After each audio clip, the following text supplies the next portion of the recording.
Hi everyone, welcome back to another episode of Webtech Tutorial. Today I'm going to be guiding you through how to fix ChatGPT not available in your country. Watch the video till the end and don't forget to subscribe to our channel if you've not yet.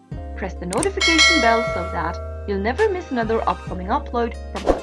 ChatGPT is a new AI-powered chatbot developed by OpenAI. If you see a message that says ChatGPT is not available in your country, then the first thing to do is to use a VPN. You can always use a VPN to bypass regional restrictions. So go ahead and download any VPN that you would want. In my case, I have the Hotspot Shield.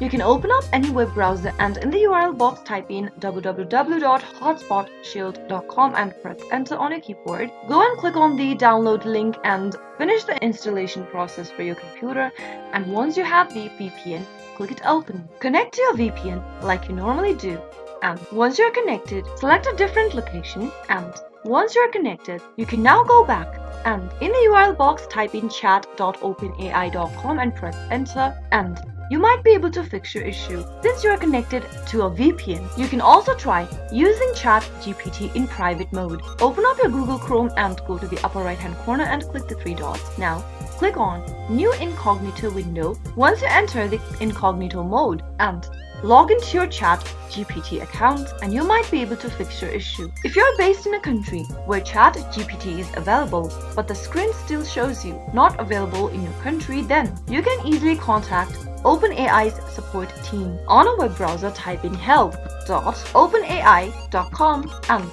press enter. You can search for the articles related to the problem or simply contact AI support, OpenAI support, by clicking on this text icon at the bottom right. Type in your information or your question that you want help with, and you might be able to fix your issue with the help of OpenAI support. Those were some of the fixes you could try out whenever it shows ChatGPT not supported in your country issue while logging into your account. I hope the tutorial was helpful to you. If it was, go ahead and give us a thumbs up. I'll soon be back with more videos like this. Thank you for watching.